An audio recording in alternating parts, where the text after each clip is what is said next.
네, 안녕하세요. 하나교회 류기형 목사입니다. 오늘은 그 주님의 길을 예비하라, 주님의 길을 예비하라는 말씀을 함께 나누고자 합니다.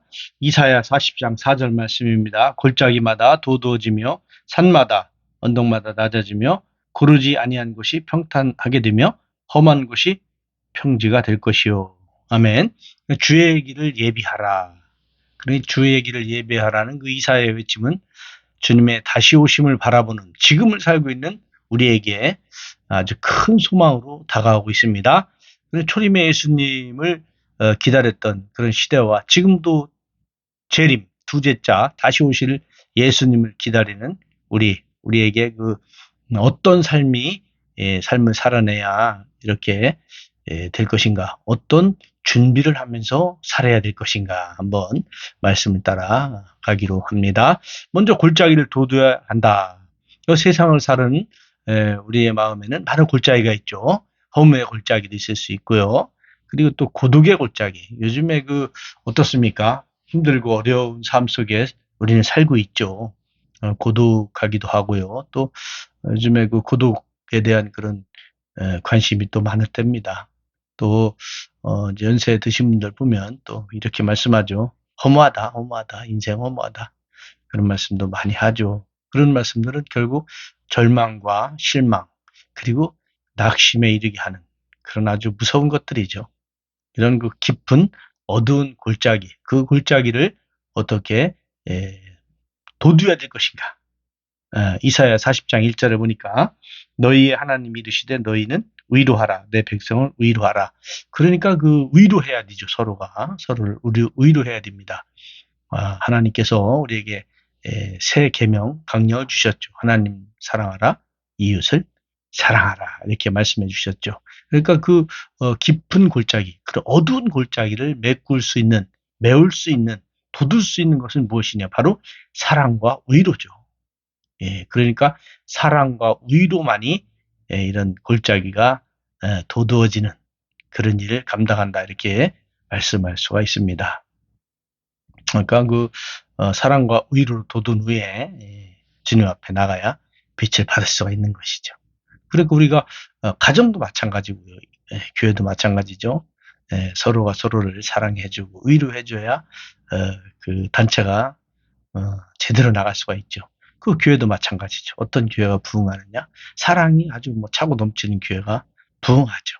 하나님 사랑과 이웃 사랑, 그리고 성도와 성도 간의 사랑, 또 만날 때마다 서로가 위로가 되어주는, 위안이 되어주는 그런 형제 자매들이 될 때, 가정도 마찬가지고 교회도 이렇게 부흥되는 모습을 볼 수가 있습니다. 그리고 높은 곳을 평탄케 해야 된다.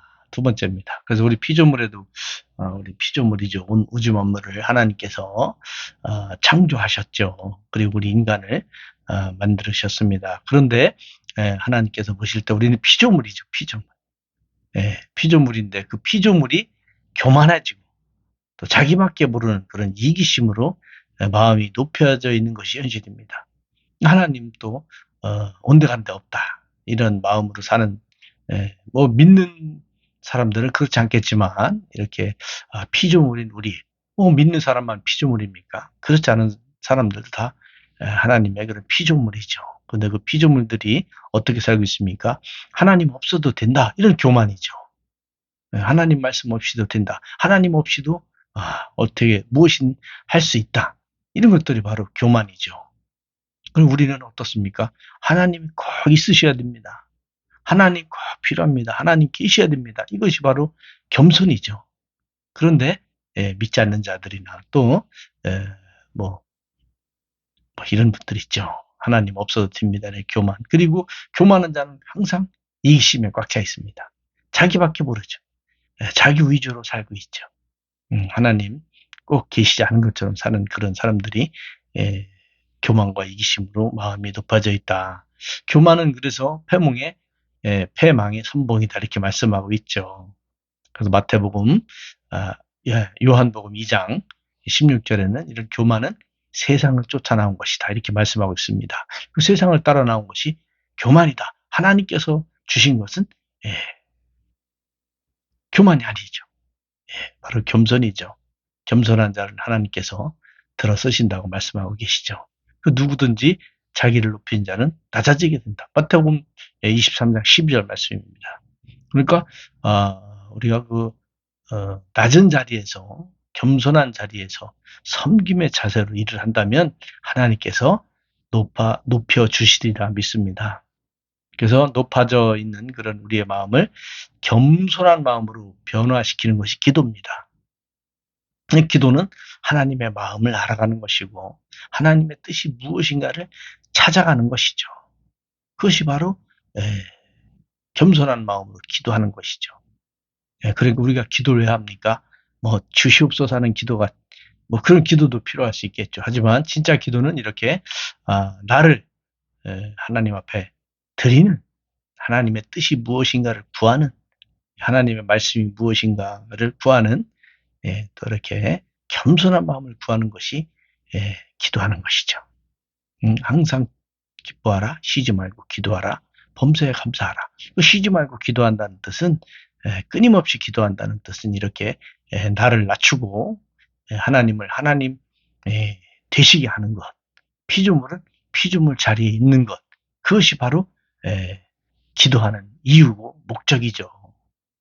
우리는 그것을 잊지 말아야 됩니다. 기도의 본 뜻을 잊지 말아야 되겠죠. 그리고 험한 곳을 평지가 되게 하라. 그래서 우리의 마음은 죄성으로 인해서 울퉁불퉁 자갈이 섞인 험한 땅과 같습니다. 하나님께서 농사짓는 땅은 우리의 마음이죠. 우리 마음의 농사를 지시는데 그 마음이 울퉁불퉁하면 되겠습니까? 씨가 뿌려지겠습니까? 옥토밭이 되어야 씨를 뿌려도 그 씨에 잎이 나고 또 열매를 맺는다 이렇게 말씀할 수가 있죠. 우리는 이렇게 늘 그 남을 속이려고 하고 투기하고 시기하고 질투하고 이런 마음으로 꽉 차 있습니다. 그게 바로 울퉁불퉁하다 이렇게 말씀할 수가 있는 것이죠. 그런 울퉁불퉁한 마음을 평탄케 하는 것, 바로 하나님의 말씀, 즉 66권의 하나님의 말씀이죠. 하나님의 말씀만이 이렇게 울퉁불퉁한 마음을 평탄케 하는 그런 것이죠. 그러니까 우리의 마음이 이렇게 하나님의 말씀으로 다스려질 때 겸손한 마음도 되고 또 사랑과 의료의 마음이 되고 또 평탄케 하는 그런 마음입니다. 주님의 길을 예비하라. 주님의 길을 예비하라. 지금을 살고 있는 우리는 주님의 길, 예수님께서 재림하실 때를 예비해야 되는데 이렇게 골짜기를 돋워야 되고 높은 곳을 평탄케 하며 험한 곳을 평지가 되게 하는 이런 일들을 우리는 해야 되는 것이죠. 그 마지막 때에 예수님의 재림을 기다리는 우리 성도들은 이렇게 더더욱 겸손한 마음으로 또 낮아지는 마음으로 또 사랑과 위로하는 마음으로 또 하나님의 말씀만으로 충만케 되는 그런 우리 모두가 되어야 될 줄 믿습니다. 또 다음 시간에 뵙겠습니다. 감사합니다.